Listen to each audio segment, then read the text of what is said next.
नेपाल टेलिभिजनका लागि मिडिया हबद्वारा प्रस्तुत।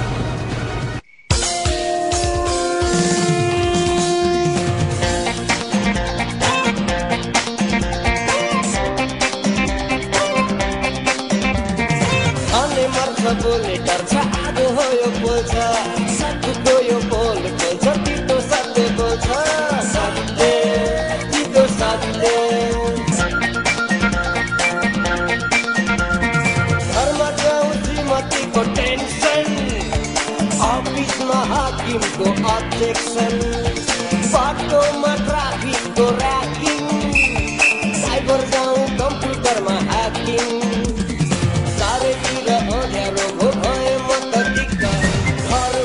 अफिस छैन म फिटिक्का ल्याउन मलाई कस्टमरी हस्ते सत्य तितो सत्य सत्य तितो सत्य सत्य तितो सत्य तितो सत्य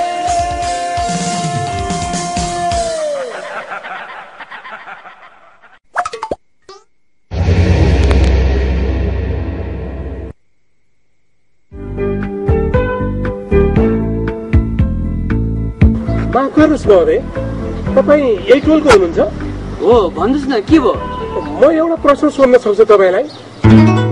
जब कुनै प्रतिभा प्रस्फुटित हुन्छ, त्यो प्रतिभाले श्रोता पाउँदैन भने त्यो प्रतिभाको के अर्थ? प्रतिभा भित्रभित्रै गुम्स्याउनु राम्रो कि प्रस्फुटित हुनु राम्रो महोदय? तपाईँले कुन भाषा बोल्नु भएको? मैले त बुझिनँ नि। भाषा आँखाको हुन्छ, भाषा बोलीमा पनि हुन्छ। भाषा आँखाको हुन्छ, भाषा बोलीमा पनि हुन्छ। प्रेयसीको मौनता भित्र व्याकरण सहितको भाषा हुन्छ।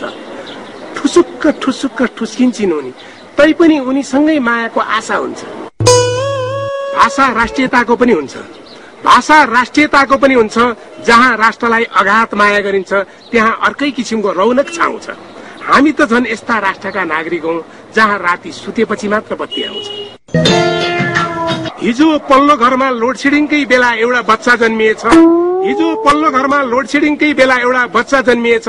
लोडसेडिङमै जन्मिएकोले उसको नाम कृष्ण राखिएछ। अँध्यारामै जन्मिएकाले भगवान कृष्ण पनि काला भाका हुन सक्छन्। यही हिसाबले भन्नु पर्दा अब हाम्रा आधा पुस्ता पनि कृष्णै हुन सक्छ।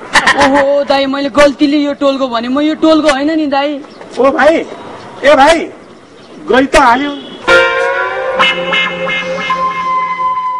ए भाइ, हे तेरिका, आज त एउटा पनि राम्रो श्रोता भेट्टाइएन भने के गर्ने होला? अब घरै जान्छु।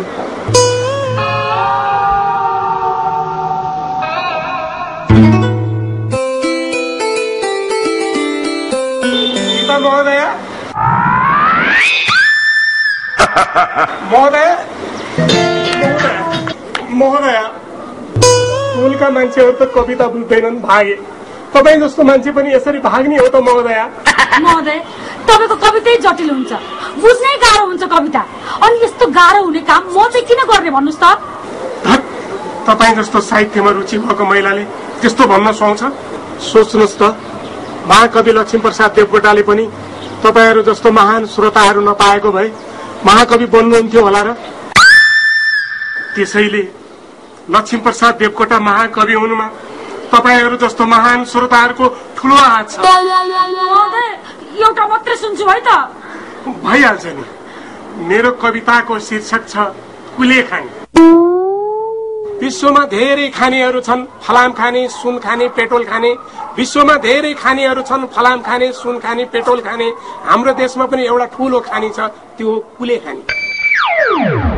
कुलेखानीको देशमा 14 घण्टा लोडसेडिङ छ, तैपनि हल्का यसैले धानेको छ। कुलेखानीको देशमा 14 घण्टा लोडसेडिङ छ, तैपनि हल्का यसैले धानेको छ। यसैको भरमा अडेको प्राधिकरण, यसले त लोडसेडिङको तालिका मात्र बनाउन जानेको छ। गोकर्ण छँदा 4 घण्टा मात्र बत्ती जान्थ्यो, कुलेखानीले त 14 घण्टा बत्ती गएछ। गोकर्ण छँदा 4 घण्टा मात्र बत्ती जान्थ्यो, कुलेखानीले त 14 घण्टा बत्ती गएछ। यस हिसाबले भन्नु पर्दा पावर कुलेखानीले होइन गोकर्णले पो निकाल्दो रहेछ। ल ल महोदय, मैले तपाईको कविता सुने त, अब म जान्छु है।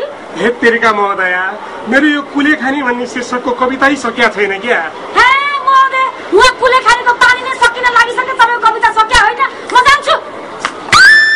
तेरिका यो आधी कविता सुनाउनु पर्यो भने त मेरो टाउकै दुखेर आउँछ भने फेरि कता कता चिला जस्तो भयो, के गर्ने होला। जे पर्छ पर्छ, जसलाई पर्छ नगरी छोड्दिन ल। एउटा कविता त नसुनाइकन छोड्दिन। हेलो, को बोल्नुभयो होला? ए कमलजी, नमस्कार है। नमस्कार। जो भयो भने के भयो र? सुन्नुहोस् न, म तपाईँलाई एउटा कविता सुनाउँछु, सुन्नुहोस् है। भइहाल्छ नि है त। ल, मेरो कविताको शीर्षक छ कुलेखानी। पुलिसलाई फोन गरेर कविता सुनाउँछस्? काम छैन तेरो? ल्याएर जाग्दिउँ तँलाई। मान्छेले यहाँ रिपोर्ट सुन्दैमा फुर्सद छैन, फोन गरेर कविता सुनाउँछ। तेरिका फोनै काट्दियो भने म पनि कहाँ कम छु र? फोन गरेर फेरि सुनाउँछु नि यसलाई म। ल ए भाउ, त्यहाँ जानुपर्ने हो।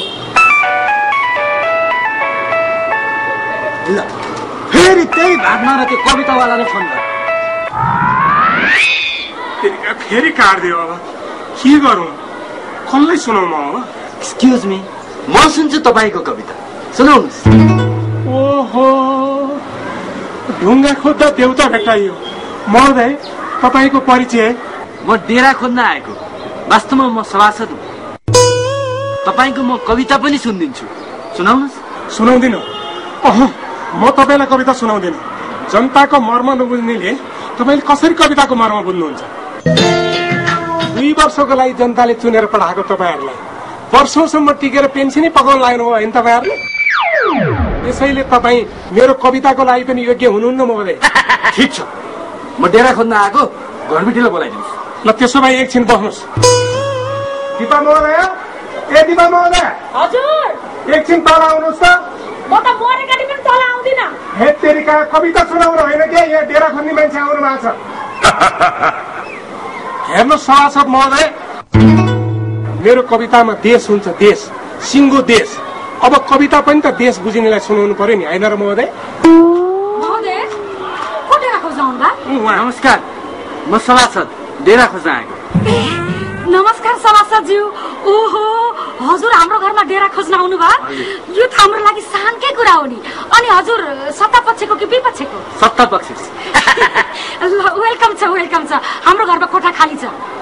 देख्नुभयो महोदय, यस्ता ठुला ठुला मान्छे हाम्रो घरमा कोठामा बस्नु पो शानको कुरा हो त। जो पाए त्यही, जस्तो पाए त्यस्तै कोठामा बसिरहेछन्, टाउकै खाइसक्यो भने। ए हजुर जाउँ। बस्नुहोस्।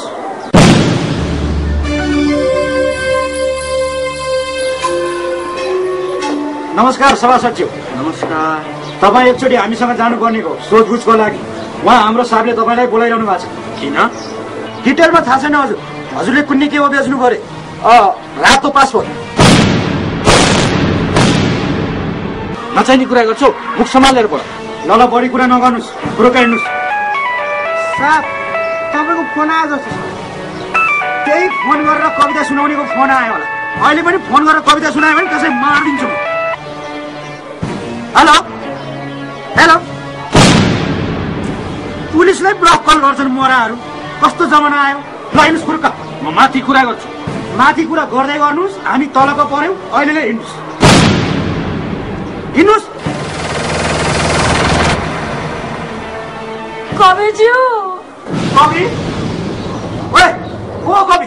होइन हजुर, होइन, मेरो नाम कविराज, छोटकरीमा कवि।